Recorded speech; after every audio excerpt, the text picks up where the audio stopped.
每日讀經靈修系列，靈動每天。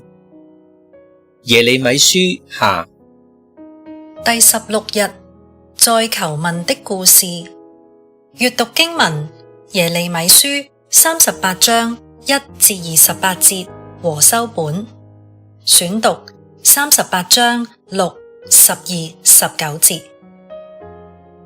他們就拿住耶利米，把他丟在王的兒子瑪基亞的井裏。那口井在護衛兵的園中。他們用繩子把耶利米墜下去，井裏沒有水，只有淤泥，耶利米就陷在淤泥中。古實人以伯米勒對耶利米說：你用這些碎布和破衣服放在繩子上，墊你的腋下。耶利米就照樣做。西底家王對耶利米說：我怕那些投降迦勒底人的猶大人，恐怕迦勒底人把我交在他們手中，他們就戲弄我。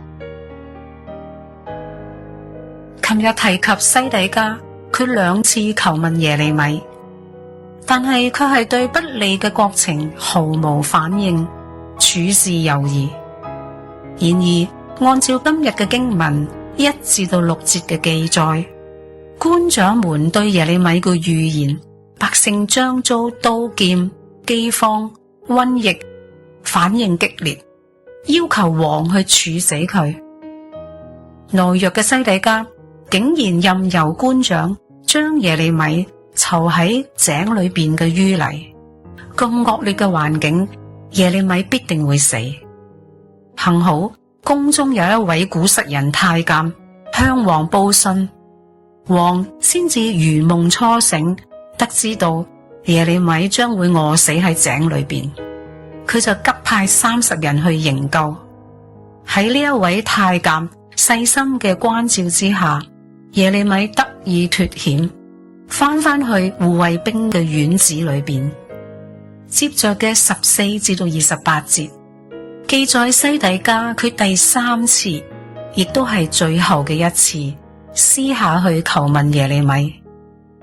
王佢保證佢個安全之後，先知就勸王去投降，以保全家族同埋耶路撒冷免遭焚毀。原來王並非懼怕去投降，而係怕已經投降於巴比倫嘅猶大人去凌辱佢。若果拒絕投降，西底家佢將會面對悲慘嘅命運，被宮中個婦女去嘲笑佢，你的腳陷入淤泥。諷刺嘅係耶利米喺不久之前，正正係被遺棄喺井裏邊嘅淤泥。先知同埋君王竟然同樣嘅陷喺呢一個悲情嘅裏邊，王嘅妻兒將會被擄，自身被捕，全城焚毀。最終西底家因為佢好驚官員嘅勢力，就指示耶利米點樣去避開敵對嘅官員。然而耶利米仍然為階下囚，被關喺護衛兵房，直到耶路撒冷陷落。回顧猶大末代2個君王約雅敬同埋西底家，身為國家領袖同埋民族代表，卻係徹底失敗，拒應上主嘅話。約雅敬佢斷言去焚燒書卷，留俾讀者嘅係熊熊烈火嘅不安場景。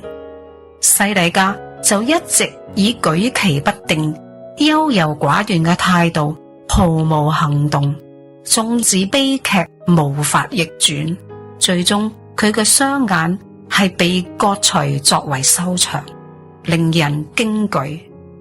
其實上主始終係俾人生機嘅。約雅敬嘅時期，耶利米奉命將信息3次宣讀，人若係聽從就可以回轉。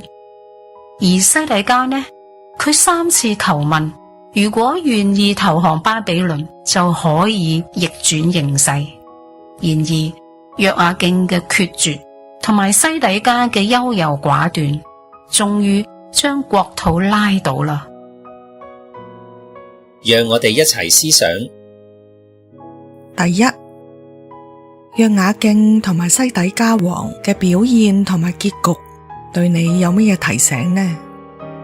呢種對上主決絕唔聽同埋唔理唔睬嘅態度，係唔係你要想辦法防備嘅呢？第二，耶利米係俾一位外邦太監營救嘅。試諗下，耶利米會因為咁產生點樣嘅複雜感受呢？呢個經歷又點樣顯明神嘅主權呢？回應禱告。親愛嘅天父，我哋都係罪人，喺思想、言語同埋行為上都得罪你，求你賜俾我哋一顆受教嘅心，使我哋能夠及時離開惡道，不至於跌倒，亦都不至於錯過你為我哋預備嘅出路同埋恩典。奉主耶穌嘅名禱告，阿門。